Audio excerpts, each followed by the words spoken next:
So with potentially 3 days totally off from playing, Skip, I want to ask you, which team will be hurt the most by this postponement? Mr. Sharp, I have two, and I'll take them in reverse order. The least maybe affected of these two teams that they're going to be troubled are the Bucks. And we just talked about the Bucks and how they were internally split all the way up to tip-off of the Orlando game. Is your heart in it? Is it not in it? Back and forth. So it's interesting to me, and maybe not coincidental, they have recently, the last couple of days, fallen from first to third in the odds, the betting odds, the odds makers' odds.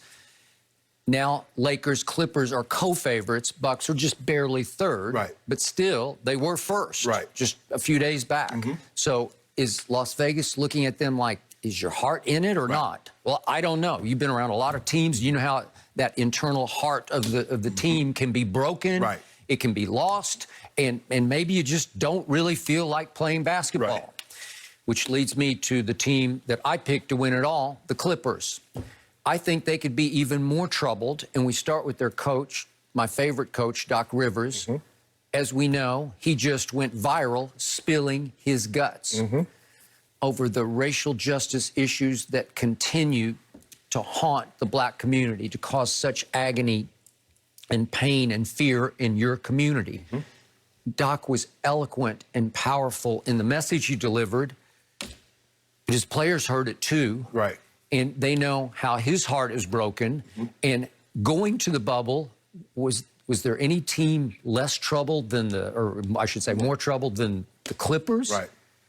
About should we, shouldn't we? Is it time to play basketball or not? Lou Williams is on the fence. A number of other players on the fence. Should we even go there and play? And then you had several players leave the bubble. You have. For different reasons. We could go all through them. But Lou Williams obviously went to Atlanta, and I don't want to make jokes about it. But he was really on the fence about going to the bubble in the first place. Now we have Paul George, who has issues, cabin fever issues in the bubble, and he went through, as he said, anxiety and depression, maybe in need of some counseling, just stuck in the bubble for a couple of months. And now we even had reportedly Kawhi Leonard, the quiet man, but he was reportedly ready to not play and to end the playoffs on Wednesday night.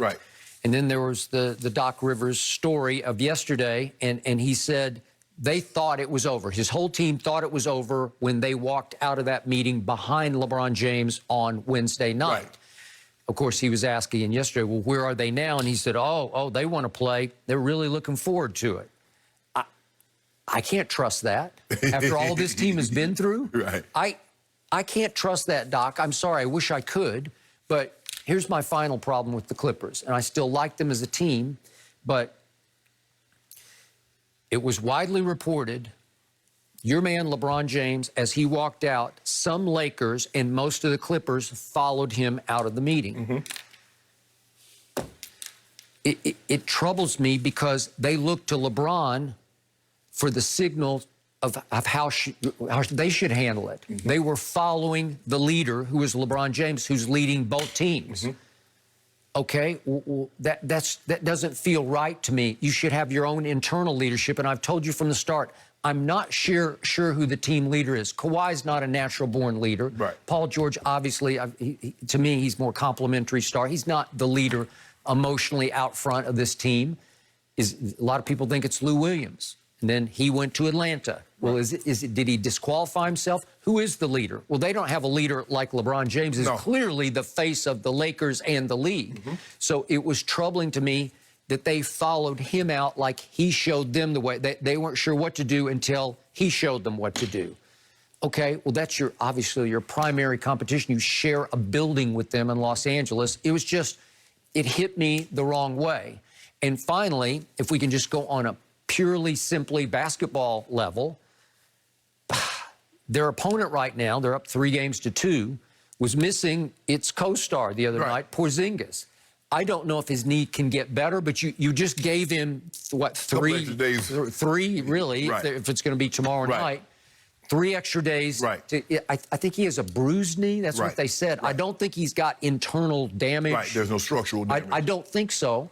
But they're still doubtful or iffy about whether he'll be able to come back, but they said it did give him a break because he is, to quote Rick Carlisle, 24-hour, round-the-clock treatment to get that knee better. So, again, all of a sudden, I told you early in the bubble when everybody was missing, I'm not sure about this team's psychological place in the bubble right now, and I'm less sure after what just happened. Well, Skip, for me, I don't believe it's going to hurt anybody more than others. I agree with your last point that it helps Dallas because it seems to me they have the only significant injury. Maybe the Clippers. Patrick Beverly gets a couple of extra days to rest up that calf, and so maybe he's a definite. Right. Russell Westbrook was on the verge, so maybe he'll be fine. But as far as hurt, Skip, because I believe everybody's going to get the same amount of rest, and everybody was dealing with the same distraction.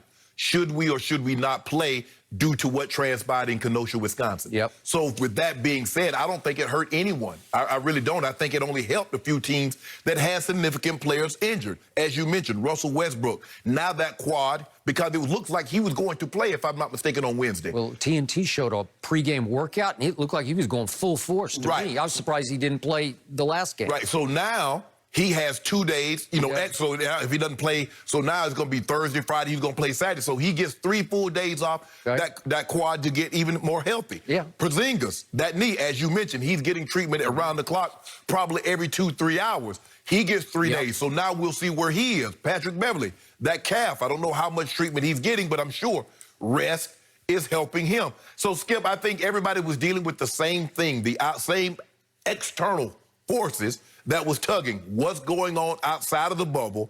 How do we, down here, how do we use our platform to keep it in the public's eye and to bring about change? I think everybody's dealing with that same internal conflict right now. And so for me, Skip, I don't think anybody has gained an advantage by what's transpired by not playing. I think a few teams got some advantages by not playing because it allowed a few of their best players to get even closer to being healthy than not. But I don't think anybody lost anything, Skip. Look, I realize that the Lakers had played their best game in the bubble. The Clippers had played their best game in the bubble. But it's hard for me to see us, Skip. Do we really think that Portland's going to win 3 games without Dame Lillard?